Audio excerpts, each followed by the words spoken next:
The finale of Legends ends with Carter's criminal empire finally crashing down, but the real story underneath the arrests and drug busts is about identity, sacrifice, and the emotional damage caused by living undercover for too long. By the end of the episode, the heroin shipment is seized, Carter is arrested, Haken is captured, and Guy finally returns home to his family. But the finale constantly reminds us that victories in this world never come cleanly. Even after the operation succeeds, nobody walks away untouched. The ending isn't really about taking down a drug empire. It's about what years of lies, violence, and survival do to the people trapped inside them. At the start of the finale, Carter already senses everything falling apart around him. The heroin network is collapsing. Manchester only received half its supply. Glasgow is running dry. Birmingham dealers are threatening to leave, and trust inside the organization is disappearing.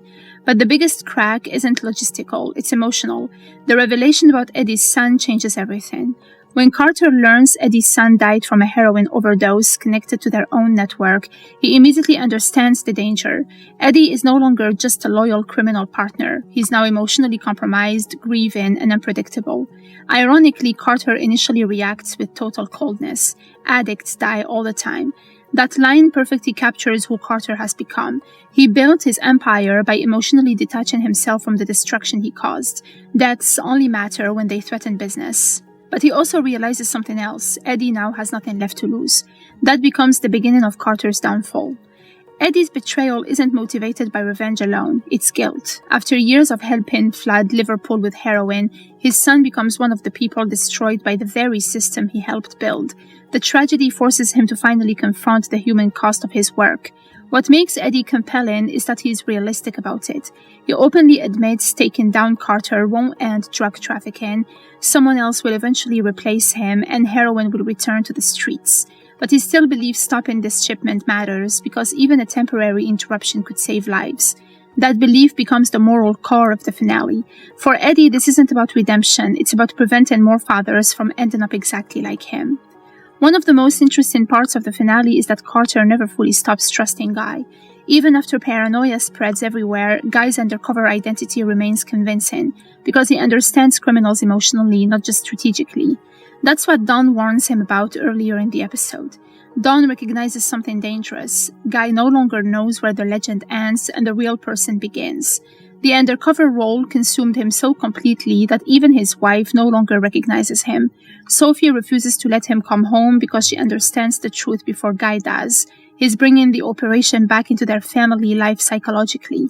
Even something simple like a zoo trip feels wrong because Guy can't mentally leave the criminal world behind. That's why the final moments matter so much. The operation ending isn't just about Carter being arrested. It's about Guy finally reclaiming himself. One of the finale's strongest themes is the conflict between politics and reality. The government wants the operation quietly buried because the Prime Minister's collapse is becoming politically dangerous. To them, the case is no longer about heroin or public safety, it's about avoiding embarrassment. But Blake refuses. His speech to the Home Secretary reveals the emotional divide between politicians and the people risking their lives on the ground. Blake basically argues that politicians can walk away safely, his agents cannot, and real people are dying while governments manage optics. That moment reframes the entire series. The operation was never clean or heroic, but Blake genuinely believes stopping the heroin matters more than political convenience. The storm sequence in the North Sea isn't just action spectacle. It symbolizes the entire emotional cost of undercover work. By this point, the government has abandoned the team, official support is gone, they're isolated physically and emotionally, nobody may even know if they die. Don's speech during this section is especially important.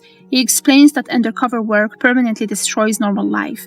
Years earlier, his daughter watched him nearly get murdered, and afterward, his marriage collapsed because he could never truly return home psychologically. Then he says something crucial: legends never die. He doesn't mean heroes, he means undercover identities. Once you create a false identity deeply enough, parts of it stay with you forever. That's exactly what Guy has been struggling with the entire season.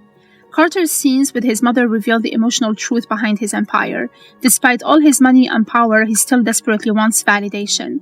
But his mother refuses to romanticize him. To her, he's still just a drug dealer pretending to be something bigger. That rejection explains a lot about Carter's personality. His obsession with control, his need for respect, his constant aggression, and his refusal to appear weak. He built an empire trying to become important, but in the end, none of it earns him the recognition he craved. He's arrested not as a kingpin legend, but as another criminal dragged out of a warehouse in handcuffs. The finale deliberately leaves Eddie's fate emotionally ambiguous. After the operation succeeds, the police contact him from the shoreline and confirm Carter was captured. Eddie simply responds, "That means I won't be coming back." The line works on multiple levels. On the surface, it likely means he can never safely return to his old life, his criminal identity is finished, and he's emotionally broken beyond repair. But it also sounds almost like a goodbye. The finale never explicitly shows whether Eddie survives long-term, disappears, or plans to end his life. That ambiguity feels intentional because Eddie already lost the thing that anchored him emotionally, his son. Stopping Carter gives him purpose temporarily, but it doesn't erase his guilt. Haken escaping briefly creates the feeling that the cycle might continue again, but his final arrest carries symbolic meaning. The woman telling him "you are entrusted to God" right before police arrive suggests fate finally catching up to him. And like Carter, who desperately wanted recognition, Haken survives through adaptability and fear, yet even he ultimately gets consumed by the collapsing network. The finale makes it clear, once trust disappears inside organized crime, everyone becomes disposable. The final scenes are surprisingly quiet. There is no huge celebration, no public recognition, and no heroic speeches. The government takes credit publicly, while Blake's team fades back into anonymity. After risking their lives, they simply return to ordinary existence like the mission never happened. That emotional emptiness is intentional. The series constantly argues that real intelligence work is invisible. The people who sacrifice the most rarely receive recognition. That's why Guy returning home matters more than Carter's arrest. When Thatcher announces her resignation in the background, Britain itself is entering a new political era. At the same time, Guy is trying to step into a new personal era too. For the first time in a long while, he tells Sophie he's not the legend anymore, not the undercover identity, and just himself. And this time she believes him.